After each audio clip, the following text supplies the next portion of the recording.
just in the terms of sort of why I applied to the YP, what my motivation was, I have always been interested in financial sector development. I'd worked previously at the central bank and also at the think tank working on research on financial sector development issues.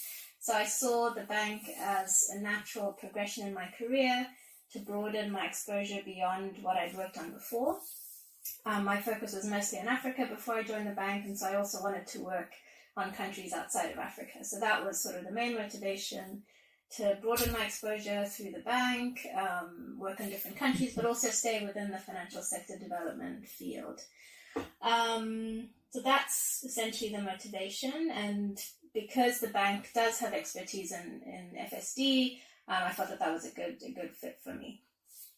So in my first year of the YP program, I was placed in a global team within the Finance Competitiveness and Innovation Global Practice. And so within the global team, you do mostly analytical and advisory work. So my day-to-day work in that team was doing research on issues in financial inclusion. I worked on a paper on fintech, in emerging markets. I worked on RegTech, looking at the US and the UK experience. And then I also worked on payment systems and remittances on the advisory side. So I did technical assistance, missions, and advisory projects on boosting sort of regulated remittances services in different countries, mostly in Africa, but also more broadly. So that was sort of the first year in the global team. It was very much doing research, writing up reports, and being more on the sort of consultant side of the bank. In my second year rotation, I moved to a regional team where I worked on lending operations in MENA. Those were focused on SME finance, so I helped teams put together a loan that would finance sort of loans to small businesses and startups in different countries in MENA. That involved, again, doing background research on the country, providing input to the project design, building monitoring evaluation frameworks, going on mission to meet stakeholders, etc. So it was much more operational and focused on putting together a loan with the government that would then finance specific activities in the project. So I got a sense of both sides of the bank, and both were quite interesting. Depending on your interests, you can stay in one side or the other. Okay, so what did I like about the job? So I think the bank has a lot of expertise in a lot of different areas. And so I like that you are able to tap into different topics or themes or different areas of work that you're interested in. So I went in having experience, quite generalist experience on credit markets, AML, CFT, etc., and was also interested in building more capital markets knowledge and sort of expertise. And I was able to find people who work on that and work with them on research papers, etc., to help build my knowledge. So I like that, there were people that you could reach out to and they were willing to kind of give you space to work with them. I also liked, the exposure to sort of high-level issues that you work on with governments.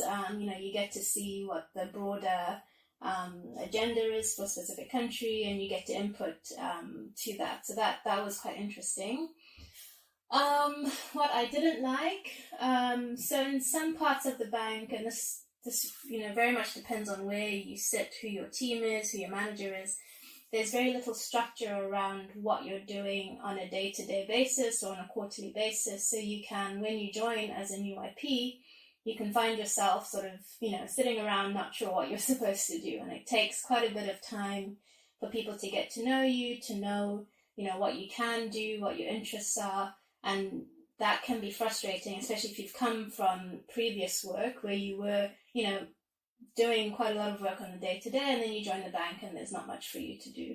So I think, being proactive is useful, but also bearing in mind that it's quite difficult for people to get you on projects when you join. So that's a big drawback that I found. It's also quite bureaucratic, so things take long, but this is, common for large institutions like the bank, and any other government institution will be the same. But, if you're working on a loan on a project with the government, it typically takes about a year to put together that project. And often by the time the loan is approved, priorities have changed and things on the ground have changed. So, you might be satisfied that you put the project together, but if you're really thinking longer term and what's good for the country, that might be quite frustrating. Work-life balance. So I think this really depends on the team as well and the kind of work that you're doing. Sometimes when you're working on a loan, in the early stages, it's fine. You can go home at 6 every day and you'll be fine. There are times where you have to prepare for peer review or to go on mission, and that can be quite taxing. You can work late nights or you can be on mission, sort of once every 2 months, which is about a week or 2 weeks away from DC or from whichever office you're at. And then you've got to come back and go back to work and work on other projects. You're often juggling more than one project, so that also adds to some of the stress. But I think it really depends on, sort of which part of the project cycle you're on, what kind of projects you're working on. You can set your boundaries. So, some people are quite good at, sticking to a particular routine. But if you're quite junior, it can be difficult to do that. So there are times where it's stressful, but I think it's not worse than, working in corporate finance or something like that. On a scale of 1 to 10, how would you rate your experience as a wife? Like 10 being perfect and then 1 being abysmal. I think I would rate it at 5. I'd rate it at 5. If you want, you can talk about why you decided to move on, or if you don't want, you can just talk about like what you're planning to do now, and then skip the No, I'm happy to talk about why I decided to move on. So, as I mentioned, my background is in central banking, and I'd always eventually wanted to return to that field, or at least to build expertise where I'm advising central banks on a broad range of issues on sort of financial regulation and policy in sort of banking and non-banking financial markets. And I was starting to feel that within the YP and within the bank, I wasn't going to build the specific technical expertise I needed to become that expert in 5 years. You can build technical expertise at the bank, but I feel that it takes a lot longer depending on where in your career you join the bank. There's a lot of training and support on the operational side, so you can become a great, task team leader or project leader on the operational side of the bank, but often the people who, become senior technical experts or lead technical experts came into the bank having had 10 to 15 years of experience in a specific area of expertise. And so it's quite difficult. I haven't seen really anybody progress from, outside the economics track, to be clear, progressing from sort of analyst or F4 specialist to sort of lead specialist in a technical area without having had that experience outside the bank. So for me, wanting to build more technical expertise, I just didn't think that I would get that quickly enough at the bank. And so that was one of the big inputs for me looking to sort of shift my career outside the bank. And also for personal reasons, I decided to move to the UK. I'm finishing up a second master's, so I'm doing an MSc in Law and Finance now. I wanted to get expertise or training and experience on UK and European regulatory framework because I want to stay in Europe, and I'll be joining I'm working on bank recovery and resolution in a couple of months. And so I think for me that sort of fits into kind of where I wanted to go.